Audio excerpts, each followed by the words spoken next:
Hello, and welcome back again to this week's QUTV News Update. I'm Stephen Philippi. And I'm Colleen McCormick. On this week's update, the men's basketball team begins practice with a renewed focus for the upcoming season. We'll have a preview. And we discover if one popular myth about college is actually true. Topping our news this week, mold has recently been a hot topic around campus, and many students have voiced concern about the well-being of their health because of it. Campus areas such as Willer Hall, McHugh Theater, and the A.O. Pi Sorority House have all been affected by different elevations of mold. The mold found is not anything that is uncommon to the Midwest and can be attributed to the recent weather that the area is having. However, students should not worry about their safety, as Quincy University is making that their main concern. If it's noticed, I know that the university has acted swiftly to address it and to get it, tested and find out. If there is a danger to students, certainly we're not going to have an environment where students aren't safe. Quincy University is following measures to eliminate the mold, but does encourage students to let a faculty member know if they see anything out of the ordinary. QUTV reporter Sarah Valkamp sat down with a university spokesperson to discuss the mold issue on campus. To view the interview in its entirety, please visit our Facebook page. The Falcon has been busy this year creating a new look for themselves. This makeover includes a new header and how the paper unfolds. The Falcon is also being printed through the Quincy Herald wig, saving the department. The change is saving the paper a lot of money in the long run. After we did it, we found out we could save like $500 an issue, which could be used for cameras, t-shirts, pizza parties, whatever we want to use it for. Falcon advisor David Adam proposed this switch because the Falcon used to take 4 days to print and to be distributed throughout campus. Now it can be done in a day or less. Pick up a Falcon and see the changes for yourself. According to CBSNews.com, 1 in 5 undergrads work at least 35 hours a week year-round. But is this actually beneficial to students? The answer may be yes. Many students on QU's campus have some type of work experience while in college. But one of the most important things to remember when considering getting a job or internship is if your schedule allows time for it. Time management is key to being successful in the workplace and in school. Really thinking about how much time you need to study and complete classwork is something to think about before applying for a job. Check with financial aid for assistance in finding an on-campus job, or check with Career Services or your advisor for help in finding an off-campus job or internship. And the most important thing to note is that even a little job experience can help you later in your career path. I highly recommend students having an internship or at least some type of experiential learning experience. And I say that sometimes you can get some really good knowledge of the job and on-the-job training, and you can build your network from a part-time job if it's related into the career path that you're choosing to go. And so that's where I would say, yeah, it wouldn't matter between an internship and a part-time job. But the internship usually is focused on the career that you're planning to pursue later in life, or that first step in reaching that. So I would encourage an internship. This past week has felt more like summer than fall, and the warm weather may be stable for a little while longer. But are any storms in the forecast? Stephen Philippi is over in the Weather Center with the answer. Stephen? Thanks, Colleen. We've got a great looking weekend coming up here, and you won't believe these temperatures. Cloudy skies with 73 degrees. Isn't it fall time? I thought it was. Yep, 73 degrees. That's right, with bright sunny skies on your Sunday, which is 72 degrees, and we'll just pull that over to the side here. And make sure that you shed off your big winter coat, because you're not going to need it, because we've got 73 degrees on Friday, Saturday 72, Sunday 72. Monday, 79. We're almost hitting those 80-degree temperatures. It's just crazy. Tuesday, we've got a 40% chance of rain with 66 degrees temperature, so it's starting to get a little bit chillier. And then you might want to start doubling up on your Wednesday and your Thursday with 57 degrees on both days with partly cloudy skies. And, we do have 2 soccer games. Men's soccer game starts at 7. Women's starts at 5. That's on Friday. And on Monday, we've got a women's volleyball game that starts at 7 o'clock. And on your Wednesday, we've got 2 more soccer games. Women's starts at 5, men's starts at 7 o'clock. Make sure you guys go out there and support those Hawks. I'm sending it back to you, Colleen. Thanks, Stephen. Quincy University has added a message board originally located in Pepsi Arena to the outside of Cupertine Hall, located by the Hawks Hangout. The relocation is due to the Pepsi Arena now having new video boards. We told you about this earlier this semester.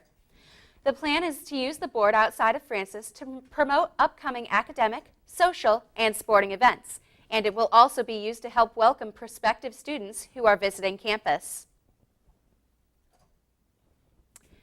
Many freshmen worry about what society calls the freshman 15. Is it real, or is it just a myth? The freshman 15 is a term created by 17 magazine in the late 1980s, referring to the supposed 15-pound weight gain that freshmen acquire during their first year at college.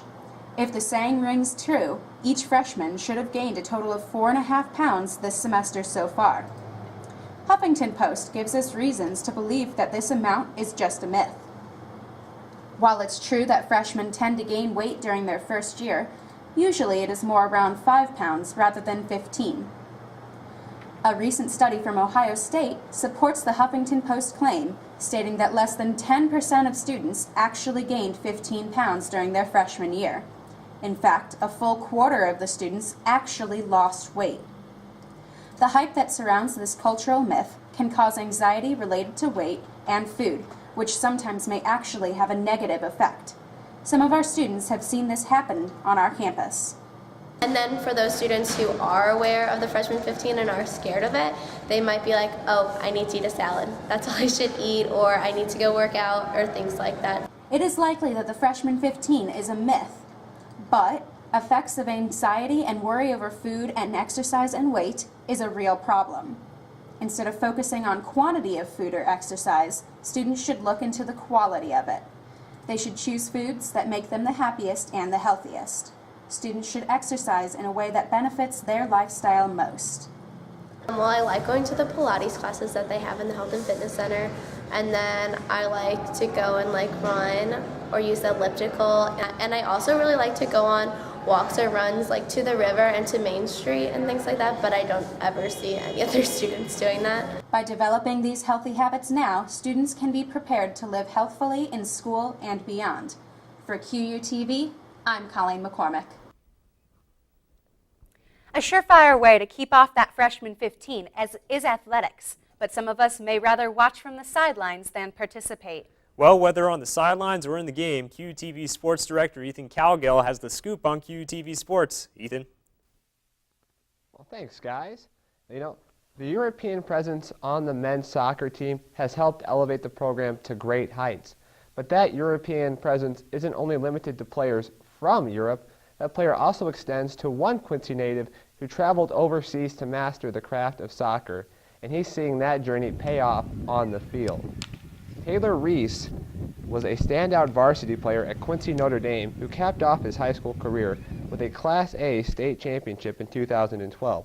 But Reese was determined to build on his success. Reese flew all the way over to the United Kingdom to attend the Richmond International Academic and Soccer Academy. Here, Reese would truly develop as a soccer player.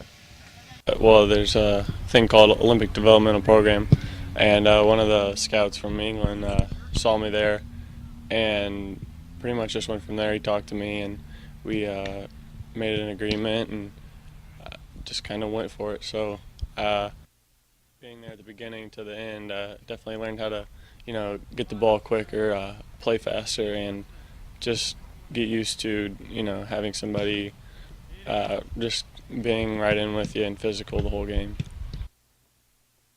All right. And as men's soccer season draws to a close, men's basketball season, their season is fast approaching, and they're looking to bring respectability back to the GLVC. The Hawks finished 8 games below 500 last season and found themselves on the outside looking in of the postseason race.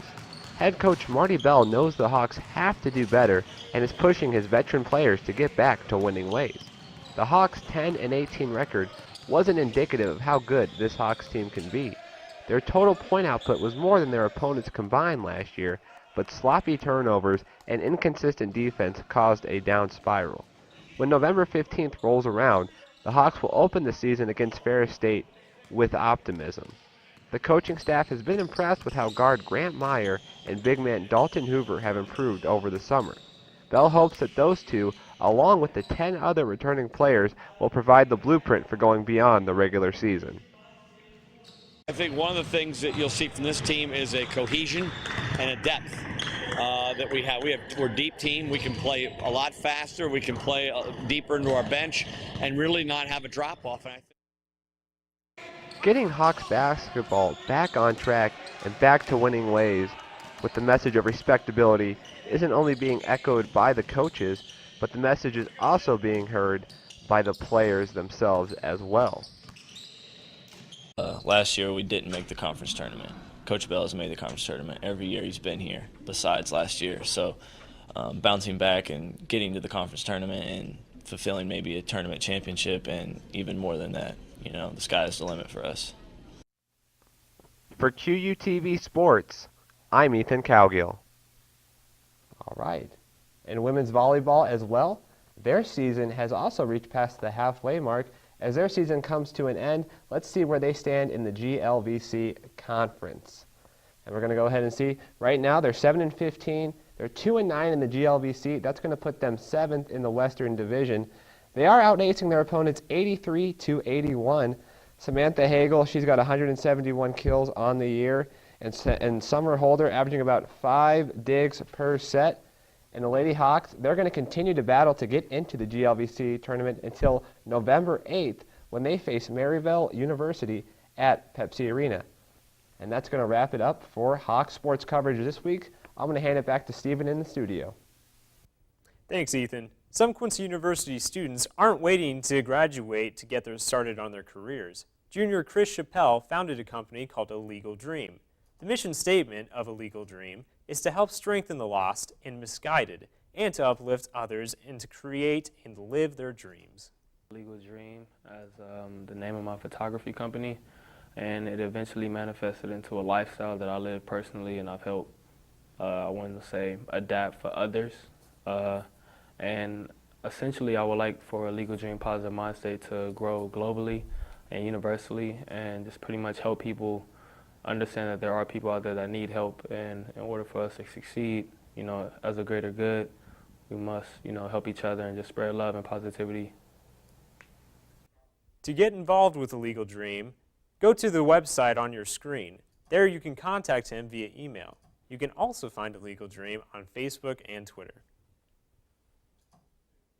That's all for this week's QUTV News Update. Remember, as always, to tune in online on Facebook or Channel 97 on campus for more news anytime. For the entire QUTV News team, I'm Stephen Philippi. And I'm Colleen McCormick. Until next time, thanks for watching, and we will see you again next week.